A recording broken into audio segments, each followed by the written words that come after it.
We spoke last time of mother staying in a duplex house, from where, from the terrace, she could watch Sri Aurobindo walking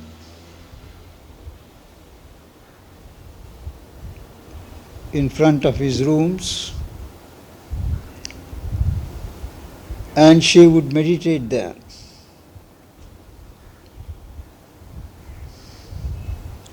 Once it happened that as she was on the terrace, she happened to look through the opening of the wall, the sunlight coming, and suddenly she says she saw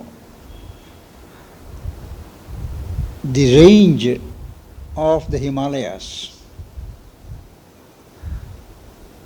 She not only saw the Himalayan mountains through the crevices, but she also felt that cold weather that one has in the Himalayan ranges. That's one important vision that she had. Another time, when the war had broken out, as she was in her room, she saw Kali coming in. She was furiously dancing. So she looked up and asked her, "What do you want?" Kali answered that Paris is taken and Paris will be destroyed. The moment she said that, mother said, "No, Paris will not be taken."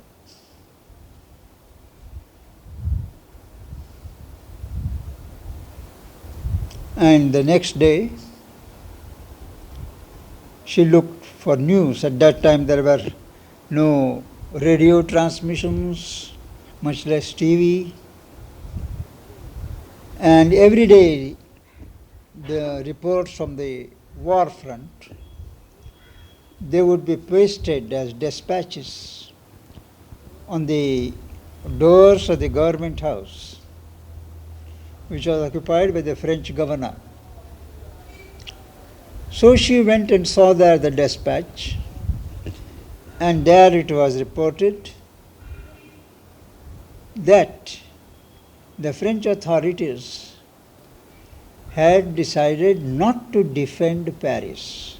The Germans, I am speaking of the First World War, the Germans were advancing, and to save the city, the French government had decided not to defend the city.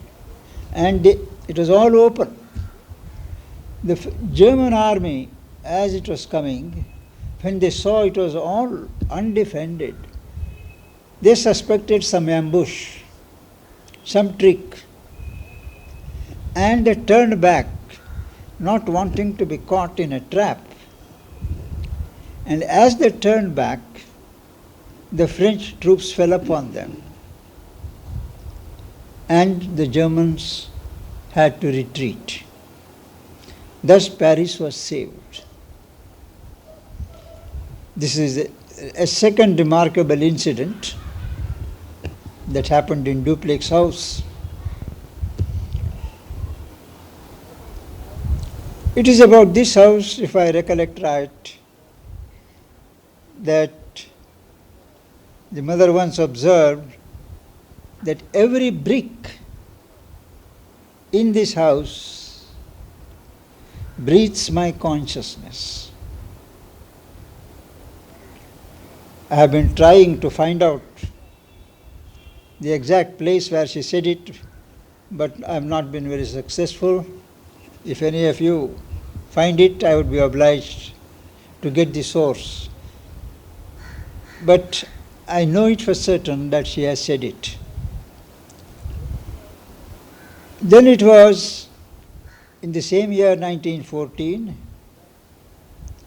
that the mother records her physical consciousness was fully identified with the universal mother. She knew, of course, that she was the mother, but this identification took place here in 1914, and she has recorded it in one of the prayers.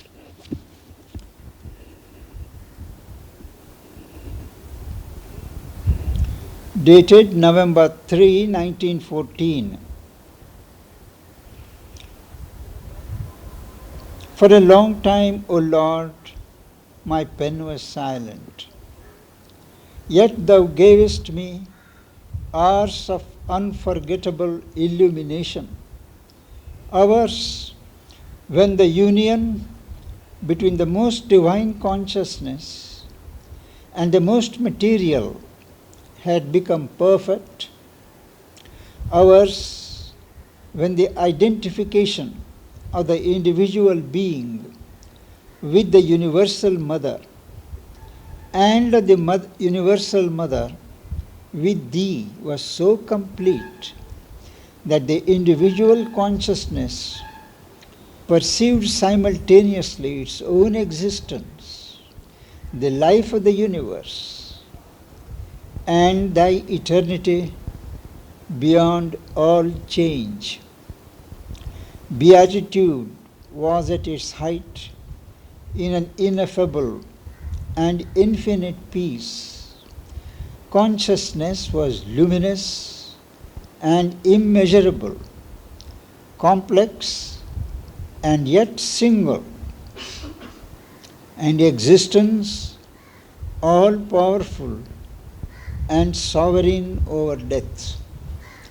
And this is no longer a fugitive condition attained after a long concentration and vanishing as soon as born. It is a condition that can last for long hours, full of eternity, at once instantaneous and interminable, a condition which is produced at will. That is to say, it is a permanent condition with which the most external consciousness comes into contact when circumstances permit, when it is no longer occupied with the definite intellectual or material work. This is in reference to the identification of her physical consciousness with the consciousness of the universal mother.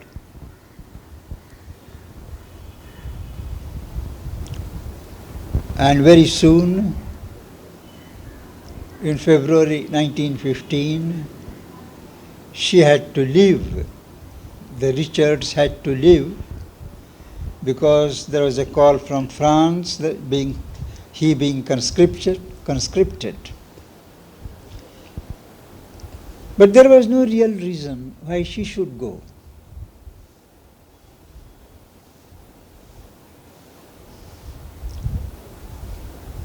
When she was asked why she didn't stay on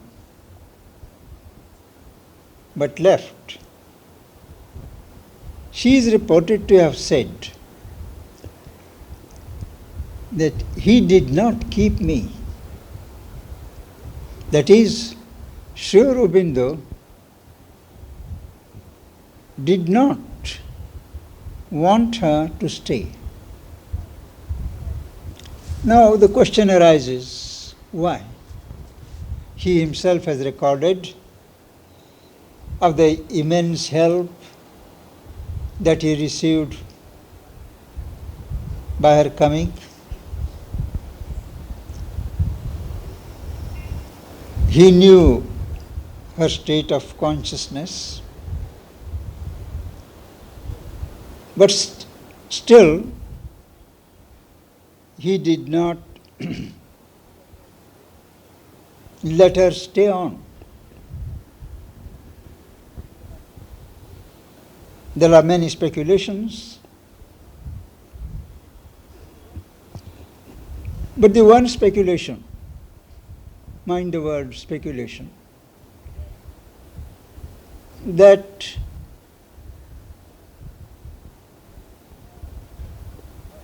I have heard is that he was not sure at that stage, at that point of time, if she was to be his Shakti.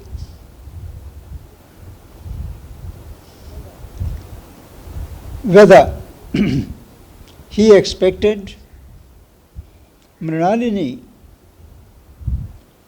to be his Shakti, we do not know.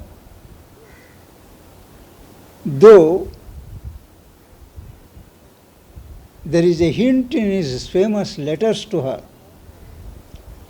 and also in a later development, when Mrinalini wanted to take initiation from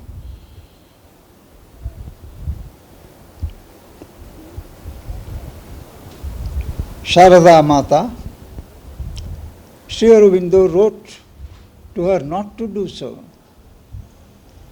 and hinted that if she needed initiation, it was he who had the authority to give it. So possibly the idea of her functioning as his Shakti was there, possibly.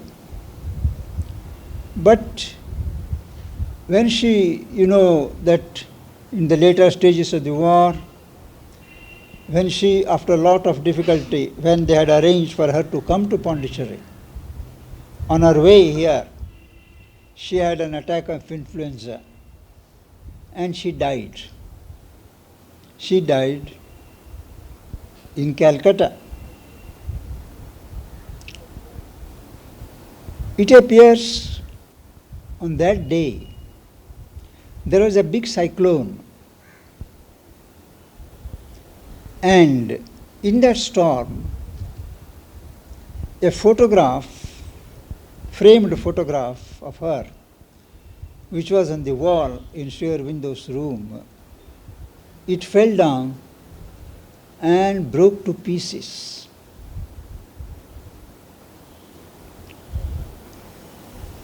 That was ominous.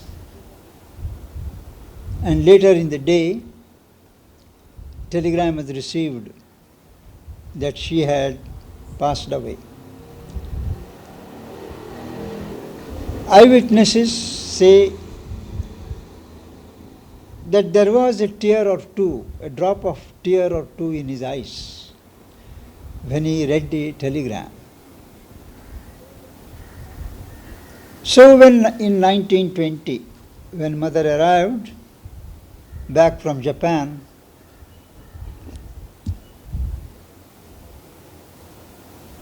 possibly he did not need any other indication that mother was to be his Shakti.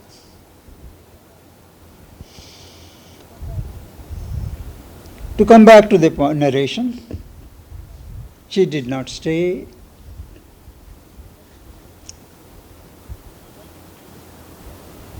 But she says that she left her psychic being with him, with Sri Aurobindo. And After she left, she had a very difficult time. She fell ill, and after she passed the Suez Canal, she had an attack of neuritis.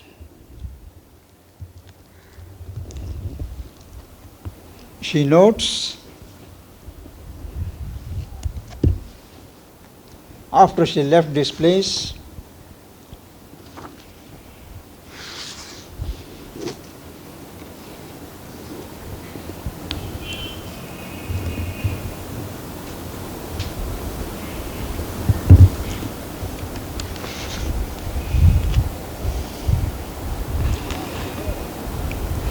March 3rd, within about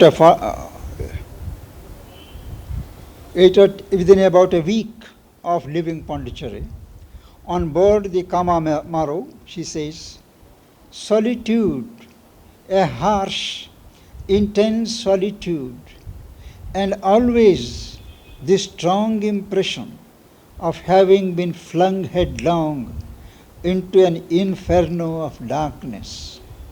Never at any moment of my life, in any circumstances, have I felt myself living in surroundings so entirely opposite to all that I am conscious of as true, so contrary to all that is the essence of my life. Sometimes, when the impression and the contrast grow very intense, I cannot prevent my total submission from taking on a hue of melancholy, and the calm and mute converse with the Master within is transformed for a moment into an invocation that almost supplicates, O Lord, what have I done that thou hast thrown me thus into the somber night? Later on,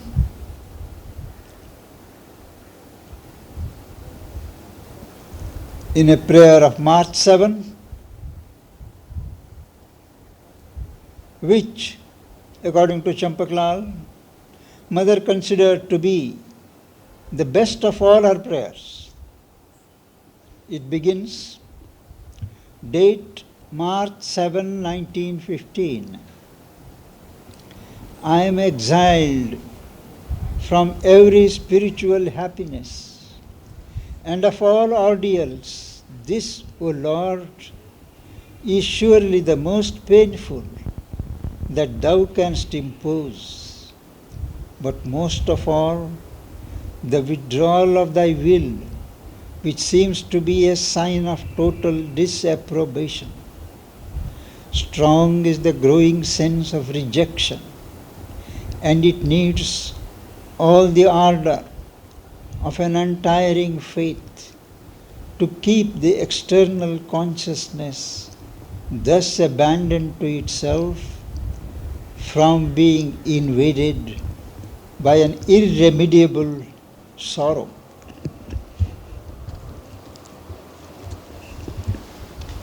As I said, she continued to be ill, and even when she reached France, she was very sick. So nearly a year, she had some illness or other, and she was to write later to her son, Andre, after she returned to Pondicherry from Japan. She says, I did not expect to live many more months. This very rapid decline was largely due to an almost total nervous exhaustion stemming from the virtually hellish life I had been living for several years until November 1920. Obviously, it is a reference to her life with Paul Richard.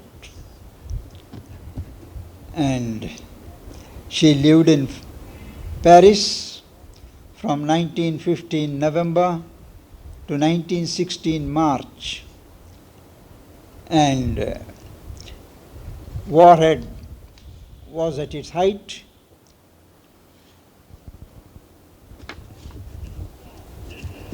And the war was not just an outer phenomenon for her. She found everything that happened in the war was reflected in her own body.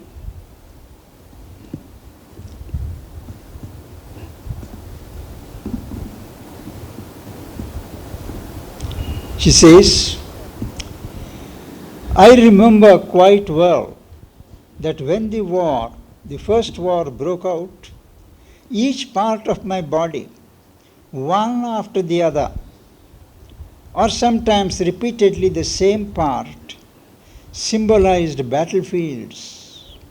I saw, felt, and lived it. And each time it was quite strange, for I had only to remain seated and watch. I saw it all in my body, here, there, everything that was happening.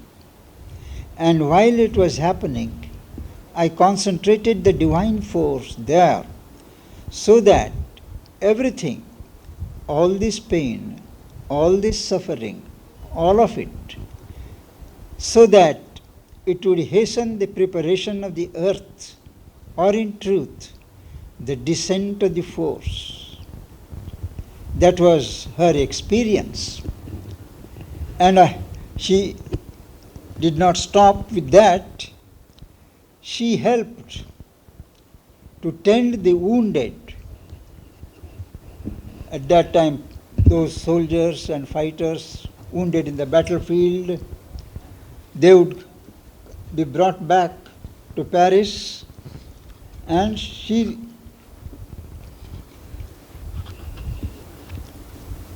visited the trains bringing the wounded. She writes, I have visited trains, each one bringing between 500 and 600 wounded from the front.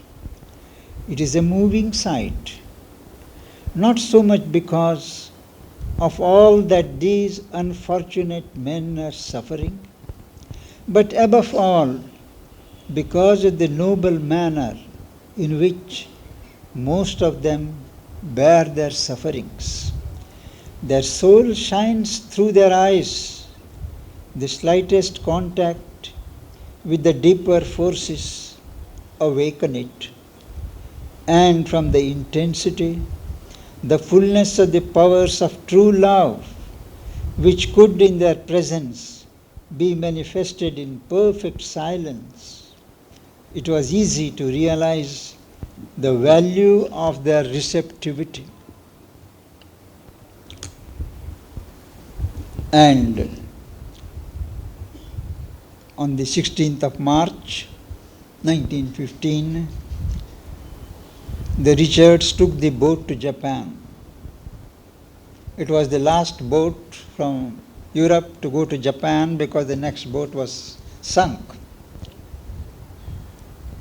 Richard had managed to get himself posted in Japan and exempted from war service. And there in Japan, she was to stay for 4 years, a period which was characterized by a number of capital experiences, to which we shall turn in our next session. Her stay in Japan for 4 years, her reactions, her participations, her contacts, and her spiritual realizations while in Japan.